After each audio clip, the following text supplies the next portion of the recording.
Sanju Verma first.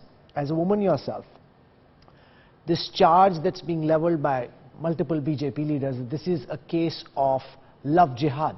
What substantial evidence do you have to make the claim that this is a real-life enactment of the film The Kerala Story? Because details are still emerging, a lot about this case isn't known, and yet the moment the story breaks, BJP leaders jump on it and say, QED, this is the Kerala Story. That seems to be more political than actual. You know, Rahul, first and foremost, my deepest condolences to the family of the victim in this case. The manner in which she was, brutally murdered, stabbed, her body kicked around, it is horrific.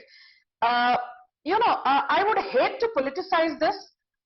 It's a horrific crime, and cutting across political affiliations, political ideologies, if any, we need to stand in solidarity with the victim and condemn this heinous crime in one voice.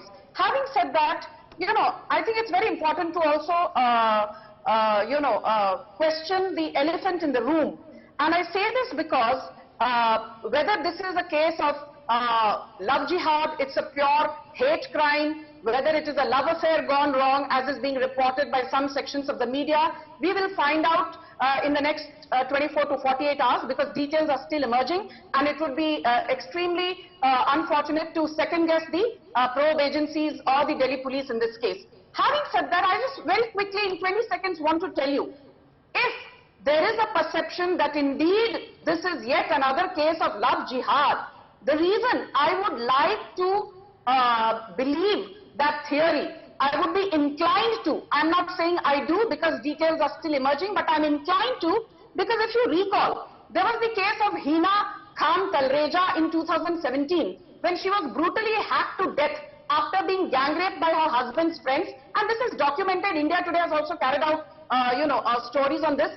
This was done in 2017 because she refused to convert to Islam. Then we have the case of Mansi. No, but all this isn't known. Yeah, one second, hold your horses, Sanju Verma. The point is, I'm inclined to believe, I would like to believe, I may end up believing. You don't know what you need to believe because the facts are still emerging. This could just also be. Are you second guessing me? No, I'm not, because one second, because many no, Sanju Verma, because multiple BJP leaders, including the likes of Kapil Mishra, have gone out and jumped out and called this a case of love jihad, called this a case of the Kerala Story. Please? The question that I asked, which you haven't been able to substantiate in the 1.5 minutes that you've already spoken, is how is this a case of the Kerala Story? I'm asking you a specific question. I want you to respond to that specific question.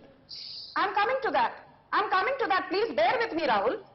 If there are BJP leaders who believe that this is a case of love jihad, I would like to ask you, how is it that in 9 out of 10 cases, if the perpetrator belongs to the other side, which first is the aggressor and then plays the victim, and the victim belongs to a poor Hindu family, why do you have such a tough time in believing that it is indeed not love jihad? Madam, I only believe the facts. I don't know what the facts are right now. No, why should I prove anything? As a team of reporters, we are going out and tracking the story, covering every aspect of that story. So are you and you've leveled multiple. I have not said anything of the sort I asked you. No, that's not my job, Sanju Verma. It's not my job to be convinced. My job to question you, which is exactly what I'm doing. And I'm saying at this moment, you don't have evidence to substantiate the charges that you have made. Do not try and shout over me. You are leveling charges which you aren't being able to back. You, Sanju Verma, are leveling charges you are not being able to back. I'm asking a very simple question. My job is to question you. My job is not to jump to conclusions and not to mix my answers with assumptions, and that's the problem with the position that you and the party have taken in this case.